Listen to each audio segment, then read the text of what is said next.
Good evening, Shortcuts. Stephen here. This is video 1 for the price list that will go out 9 p.m. Sydney time sharp on Wednesday, June 5th. This list is Aussie, 80s and 90s Aussie, some classic rock, some live records, and some 60s pop. So there you go. In fact, quiz question to start with. So the final record on today's list will be the biggest selling record globally of 1967.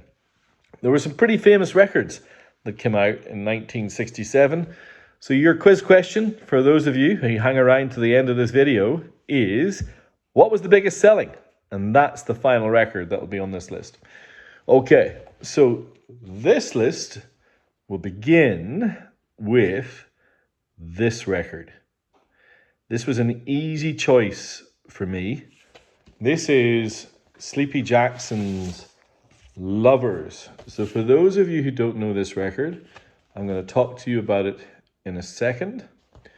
This is a promo copy of the original 2003 European release. You can see the white label. And it's spectacular. So why is this the lead-off record? Well, in 2003, Lovers by Sleepy Jackson was probably my favorite album of that year. I lapped this record up. I loved it. I made a list as I was listening to it earlier today of bands that it reminded me of, and I wrote them down while I was listening to it.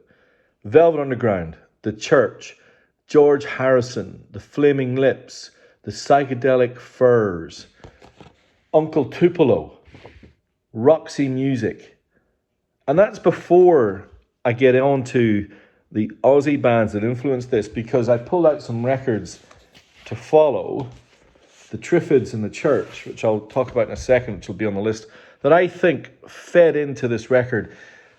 Luke Steele and his brother and a bunch of other musicians were playing music in the early 2000s in Perth. And they released a couple of EPs. And those EPs are more alt-country than this record. That's why I mentioned Uncle Tupelo. And a little bit of this came through. Early Wilco, you can hear a little bit of that slightly Velvet Underground-ified country music, but it's so much more than that. The opening track, Good Dancers, absolutely sounds like it could be on All Things Must Pass from George Harrison. Beautiful slide guitar, harmonies. I don't think there's anyone who nailed the na-na-na harmony like Luke Steele and his crew do on this record. Over and over again, the songs are just hit. They're so melodic. Acid in My Heart. Acid in My Heart is like a dripping honey of a song, yet it's just so cool. Opening line, it's true, I never had no fun with you. Oh, yet it's delivered in this unbelievable melody. It's miniskirt. If I was a girl, I'd wear a miniskirt into town to keep you by my side. It's just a spectacular album. Vampire Racecourse, the second song on side 1, is just so special. If you don't know this record, seek it out. Now, it is incredibly hard to find on vinyl. It has been on my wish list for 10 years. And so I got access to some copies, which is why I'm so proud of being able to lead off with this record. I hope there are some of you out there who love this record as much as me.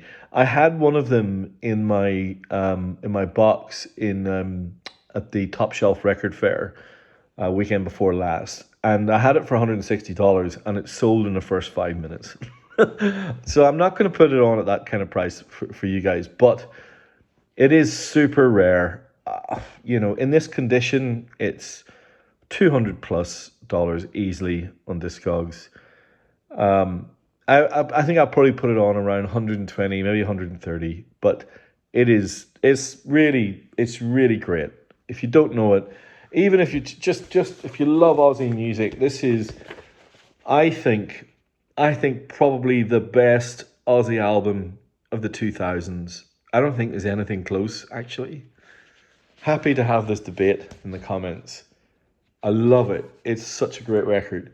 And there are some records that are clearly Aussie records that are part of the lineage, how you get to a band like the Sleepy Jackson releasing an album like Lovers, which, by the way, it sold really well. It wasn't a massive hit, but it sold, over 100,000 copies. I remember in my university, I was, what age was I in 20? Let's see, I was late 20s. So it was, at this point, I was gig going in London. I went to see them in Tottenham Court Road, and I couldn't believe how loud they were. They were like Neil Young. They were like Crazy Horse. Anyway, love it. And these two records, I think, feed right in to the lineage of Lovers. Heyday, The Church. You've heard me rave about The Church before. I mean, up there with the greatest of all Aussie bands. This being their fourth album, and it's got a vibe all the way through. It's the acoustic strumming melodicism that I think feeds into Lovers. But then you got a song like Tantalized, which I think is one of their biggest and best rockers. Heyday is a spectacular album. It's so great to be able to pair them. And then this, I think, for my money anyway, Lovers, I think, the best Aussie debut album in the 2000s. I think this could well be the best Aussie debut album of the 80s. And the Triffids Treeless Plain. I know that there's Born Sandy devotional is amazing. I get it. But as a statement of intent, this first record is really cool. And why do I think this feeds into Lovers? The drama. The drama on this record.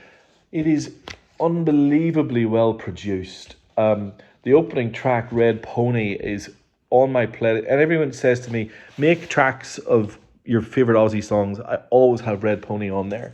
I'm going to make one more point about the vinyl Sleepy Jackson. So I've been listening to this obsessively since I got these copies, maybe, I don't know, a month. And it sounds so good on vinyl. So good. And so I went back and looked. So it's the engineer of the record is a guy called, I've got to get this name right, I'm pretty sure it's Tim Young. And the reason, I looked him up, and he's the first non-US engineer to win a Grammy for Engineer of the Year. And he won it for his 5.1 surround sound mix of the Beatles' Love. Clearly, absolutely knocked it out of the park with Sleepy Jackson Lovers. Cut one more Aussie record to go. The Saints Monkey Puzzle. So why do I think this is kind of linked to Lovers? It's the power pop. So I think this is the first record of the Saints when after Ed Cooper left, and the sound is definitely different. Bryant's vocals are quite different, and it is a power pop album. And I'm going to talk power pop again in a second. I really like it. I really, really like this record, and it's got some things that are unique to the first Aussie press, and that is the third song on side 2, In the Mirror, was only released on the Aussie pressing, and it is mystifying. It's got this beautiful bass intro, and it absolutely reminds me of R.E.M. So this is like the Saints R.E.M. album, and I mean college era R.E.M., so that gives you a sense of it. Anyway, love all of those Aussie records, and I'm going to stop raving about them and move on to a few others. Shortcuts royalty. The concept is bands or records that have over the course of time just hit a little spot with enough of us that I think of them as kind of, maybe most of you out there have got this record, but when I see it, I can't help buying it. And again, this is Present Tense by Shoes. Some of you will be like, oh, what's he on about? Oh, man, this record. So this is on the Electro label, the Japanese first press, one of my favorite labels. This is as good as power pop gets.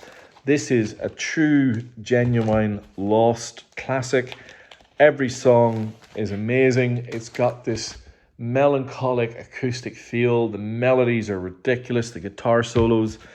If you don't know Shoes Present Tense, dig into it. I know out there's at least 4 or 5 of us who are massive fans of this record because we've spoken about it. I'm thinking about you in particular, Mark. But this is, pretty amazing. Shoes Present Tense, that's Japanese first press. All right, on to something completely different. This is the US first press of Look What the Cat Dragged In by Poison. The US first press, quite sought after these days. And this turned up in the box and it had some notes from my friends in Shibuya. And I must admit, I was like, are you really sure that this is a record? And the note that they put on there was, man, what's the name of the band that they put on the note? I was just listening to them earlier. Cheap Trick. So they left this little note saying, this is like Cheap Trick. Now, Cheap Trick are a really cool band. Again, kind of power poppy, but more on the rock end. And so I put a couple of the tracks on, and my wife and I listened to them earlier, and we were like, this is actually pretty good. I know they've got the glam rock persona, and they've got that whole lineage, and they were probably, I don't know, they sure had their detractors back in the day. But that little record, I don't know. I read earlier, it sold over 4 million copies. So why did I call it that little record? But it sounds little.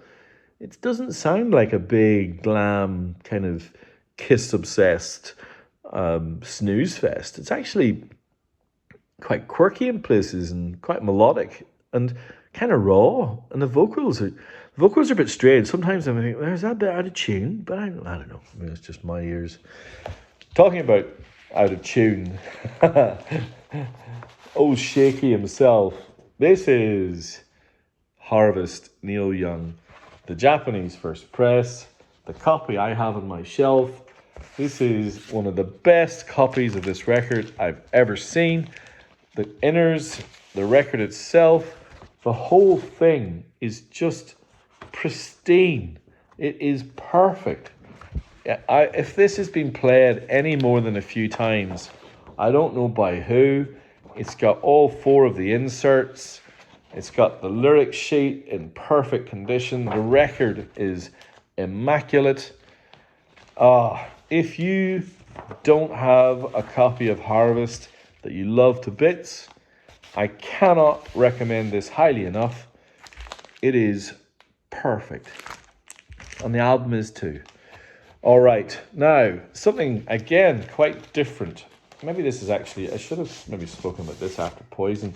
This is 5150 by Van Halen.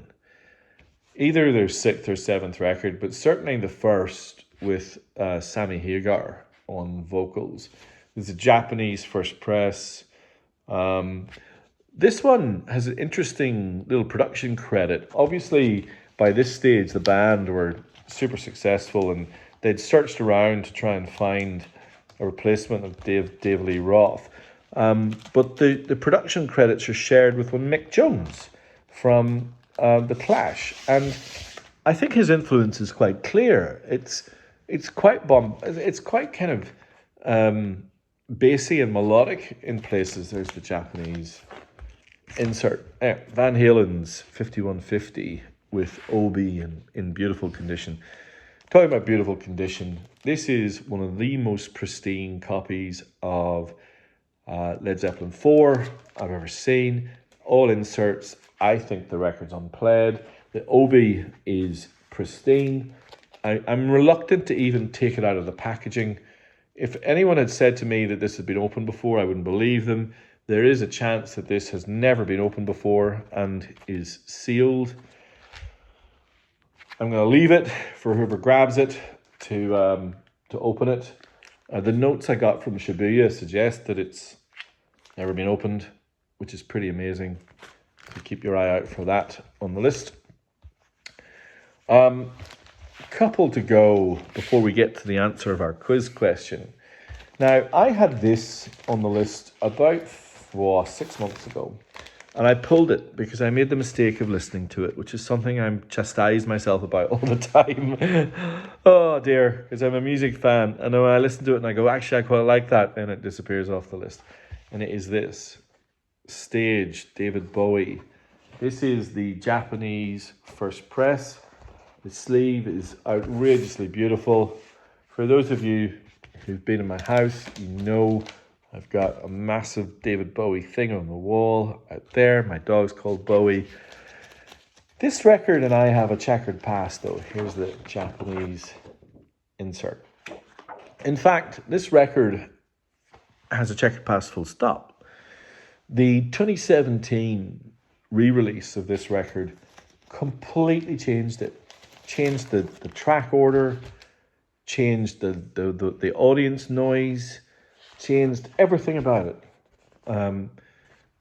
You'll see here the opening side has tracks that pretty much devoted to Ziggy Stardust. But by the time this tour was happening, he'd already released Young Americans, I'm pretty sure. Or was it Station to Station? I mean, certainly he's gone. You've got, tracks from Heroes and Low on here. Certainly Station to Station, because there's a whole side that is Station to Station, Fame and TV 15. In fact, side 1, Hang On to Yourself, Ziggy Stardust, 5 Years, Soul, Love, Star. That's that whole Ziggy slash, I guess that's the whole Ziggy era. And it's kind of got a checkered reputation. But I really like it.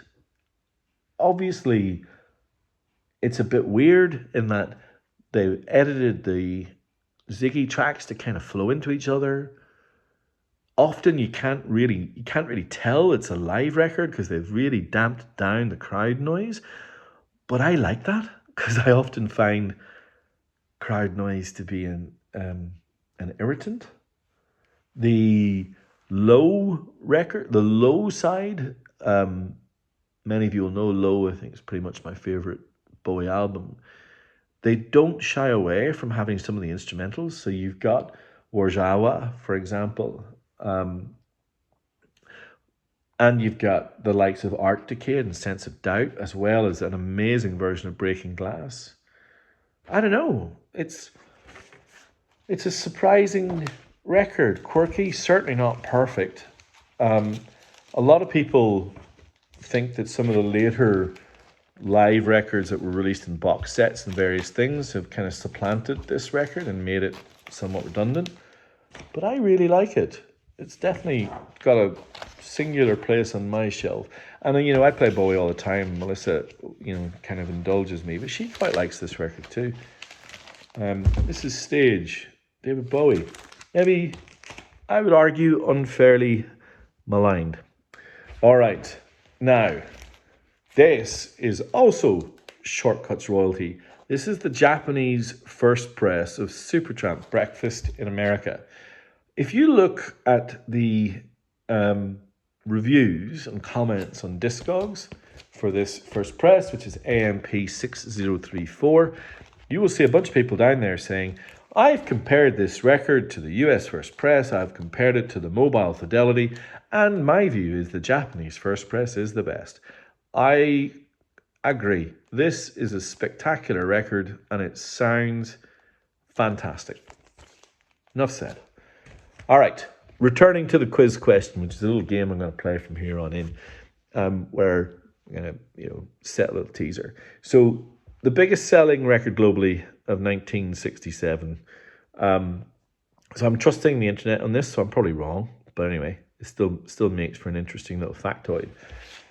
According to a few sources that I double checked, More of the Monkeys was the biggest selling album of 1967. In fact, there's the Japanese view. This is a repress. In fact, some sites go so far as to say that this was the first pop rock album to be the biggest selling album globally in its year. So what does that mean? When the Beatles were releasing, Rubber Soul and Revolver, and the Stones were releasing Aftermath and whatever before 1967, there were records by Frank Sinatra and Gene Pitney and God knows who. They were selling more. But this one bucked the trend. And you know what? It's a lovely little record. It's an absolute cool little snapshot of late 60s rock pop, and it has some absolute cracking songs from the recently departed and much loved Michael Nesmith. All right, there you have it. A bit of a love letter to some Aussie records and some Shortcuts royalty from Supertramp and the amazing Present Tense by Shoes. Cannot tell you how great that record is. And of course, Sleepy Jackson's Lovers. There you have it. As always, welcome your comments below. Thank you if you watched this far. And keep an eye out for list 2. It's pretty cool as well. Thanks, everyone.